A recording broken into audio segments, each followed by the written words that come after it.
Thank you very much, Martina. A very good presentation, and earlier I painted a little minute card that I haven't used so far, so that's great. So let me introduce now our next speaker, which is Dr. Michał Myk from Poland. Michał holds a master's degree from Oxford and a PhD from the University in Warsaw. He's currently the director of the Center of Economic Analysis in Szczecin, and he's also a research associate at the DIW in Berlin. His talk today will be on poverty and transitions in key areas and quality of life. Thank you, Frederick. Thanks a lot. It's a great pleasure to be here and to introduce one of the chapters of the book. This chapter is called Poverty and Transitions in Key Areas of Quality of Life, and it's co-authored by myself and Maya Dena.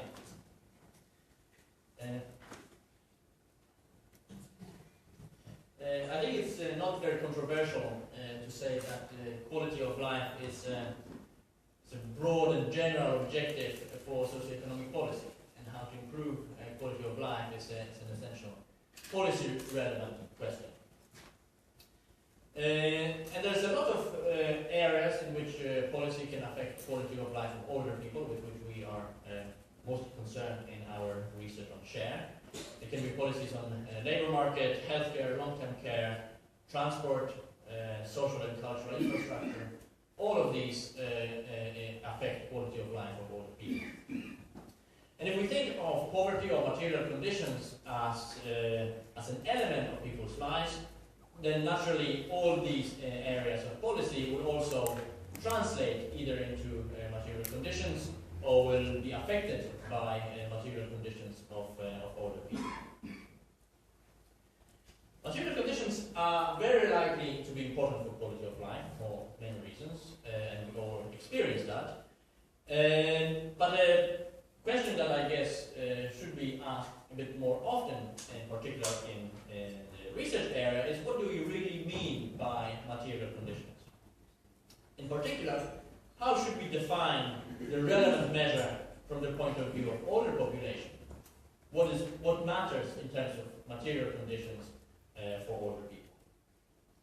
The policy discussion usually focuses on old age poverty.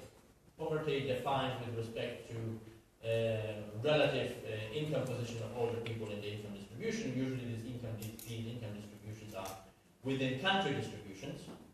And there's a number of intuitive and theoretical reasons why current income would not be a good measure of material conditions for older people in particular. This is because older people are likely to draw a lot of their resources from their assets. There is also a lot of fixed costs related to aging, which relate to health, which relate to long-term care, etc. And also, income-based measures are usually computed using equivalence scales which do not take account of age and these fixed costs. There are also some problems within country relative measures which may not necessarily reflect objective measures of resources. Here's an example taken from SHARE, which shows the relationship between the income-based measure on the vertical axis and the subjective poverty measure, which is based on the declarations of having difficulties in making ends meet by older people. And as you can see, there is some correlation between these two measures, but there are huge divergences for some countries, in particular Poland, Spain, Italy, and the Czech Republic, but also France. There's many reasons why this will be the case. So, in our chapter, we ask a number of questions which I guess have an important policy element. First of all, to what extent material conditions really matter for quality of life of older people. Then, what measures of poverty reflect this relevance, and the material, what measure is the correct measure of material conditions. And this relates to the final question, what measures should be monitored and targeted by policy if we want to have a measure which actually reflects the quality of life of older people. So how do we analyze quality of life? We took 4 indicators. 2 of these relate to physical health, measured by symptoms of poor health or difficulties in activities of daily living. One of them relates to mental health, and it is a measure of depression. And the final is a general life satisfaction measure, where people are asked if they are happy, overall happy with their lives. We then relate these 4 measures of quality of life to 5 different measures of material conditions, or 5 different measures of poverty. These poverty measures are defined by the subjective measure, where people declare having difficulties in making ends meet.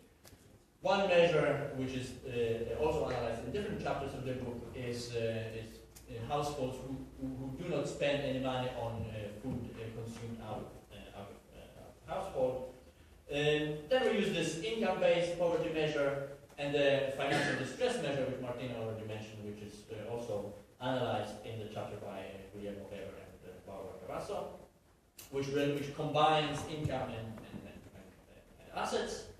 And then finally, we also look at the relative wealth measure, where we take the bottom third of the population in each country, and we identify these people through wealth as poor. One of the questions or one of the findings that really struck us when we analyzed that, is that apart from the fact that there's not so strong correlation between the different measures, but there's also very little overlap between the measures, in particular between the income measure and the subjective measure, which is shown here on this graph. So this graph shows a combined measure of poverty using the subjective and the income measure, and the orange bars, the middle bars, show you the overlap. So the proportion of the people who are identified as poor both on the income measure and the subjective measure.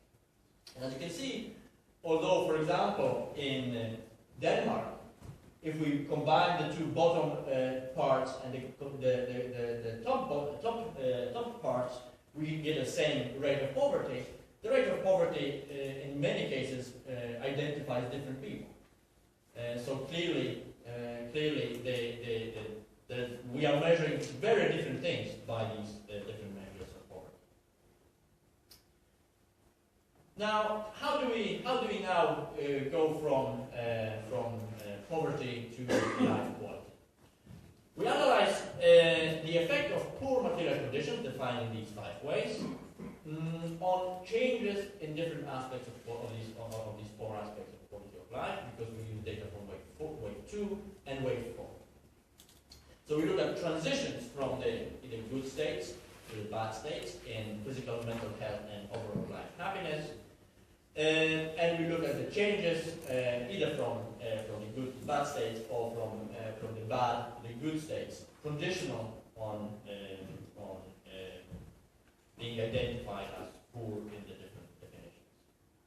So the results I will show you, and I'll just give you a little taste of our findings, are presented as odds ratios, so the relative probability of falling into either the bad state or the good state in wave 4. Odds ratio is based on the logistic regression of probability of transition from the good to the bad state and vice versa. This is the key graph with the key results of the chapter. We have the 4 groups of results related to the 4 measures of quality of life, and in each case, one regression and one value of the odds ratio related to each of the 5 measures of poverty. The conclusions are, in a nutshell, that income-based measure, which is the values on the left of each of the groups, income-based measures only very weakly correlate with changes in quality of life, and in most cases, in particular in the case of health, they are not statistically significant. On the other hand, measures using subjective and wealth-defined poverty, which are the measures, the coefficients on the right-hand side of each graph, consistently show that material conditions, poor material conditions, increase the probability of falling into the bad state in wave 4, conditional on being in the good state in wave 2. So for example, the probability of falling into bad health, conditional on being poor by the two measures, is about 40% higher for the poor people relative to the people who are classified as not poor in the weight achievement. These results are very consistent across all sorts of specifications and tests. For example, when we look at the transition from the bad state to the good state, so improvements in health or improvements in or disappearance of symptoms of depression and improvements in the overall satisfaction with life, we find basically the same kind of mirror image of the previous graph. In a paper that is forthcoming, which we're still working on with Maya, we show that these results are robust to different specifications and also to a number of tests for attrition in the panel. And additionally, we find that subjective poverty significantly affects mortality. This is only the case for men and only among respondents in the lower age group, 50 to 64, but I think it's a very significant result as well. These results, in our view, have potentially important policy implications. First of all, we find that material conditions clearly matter for broader outcomes, and that is important from the perspective of the current crisis and perhaps the ways to solve it. We also find that identifying poor material conditions with reference to income poverty may be an inadequate measure, in particular if we're looking at older people. Income is likely to be a poor measure of well-being, or financial well-being in old age, and our results confirm that.